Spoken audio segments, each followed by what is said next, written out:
The Jets head down to Miami to try and finish strong on an underachieving season. Brian Costello is the New York Post Jets beat writer, and he's on the line because even though they might be out the playoffs, there are still a lot of players that are for darn sure playing for something on Sunday. Kaz, it's a year where I thought Elijah Moore was going to have 100 catches. I thought that the Jets were going to at least play in the AFC Championship. It's going to be none of that. On Sunday, they're playing the last game of the season. What would you consider a good game on Sunday?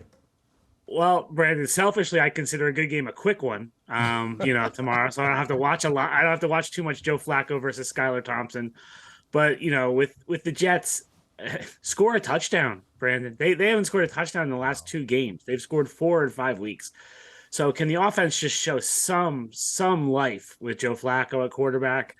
I'm not confident they will, but I think that would be a positive.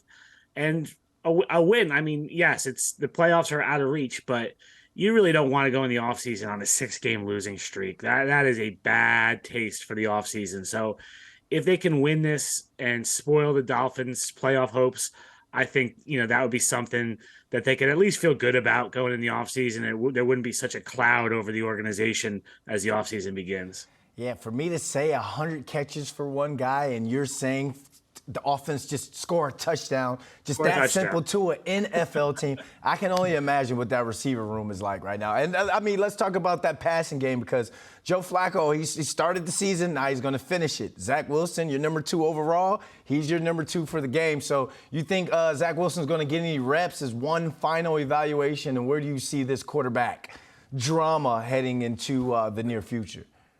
I don't think Wilson will get reps by design, Brandon. I don't think that the evaluation for this seassion's over. Right?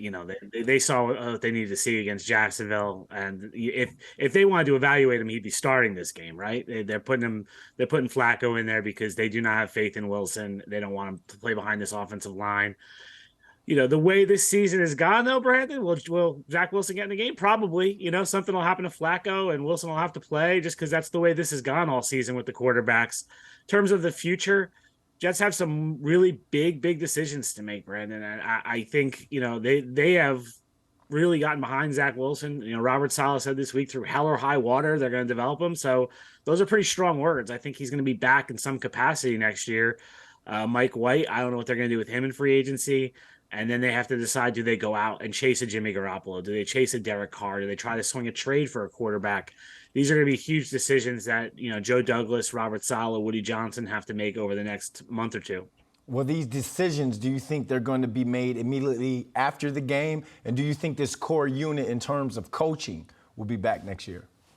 Yeah, no, the player stuff will play out over time, Brandon. I think they'll have meetings going forward. I think they'll probably take a break at the end of next week and then come back in a few weeks and have meetings about the personnel and what they're going to do going forward. In terms of the coaching staff, all eyes are on Michael LaFleur, right? He's the one who's in danger.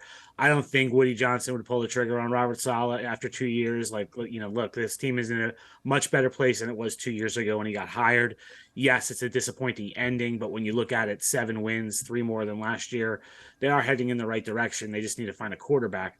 But LaFleur, if Woody Johnson comes in and says, someone has to answer for this, possible 6-game losing streak, for this offensive futility, LaFleur could be in trouble. I don't think Robert Saleh wants to fire him. It's going to be a question of whether he gets pressure from above to fire him.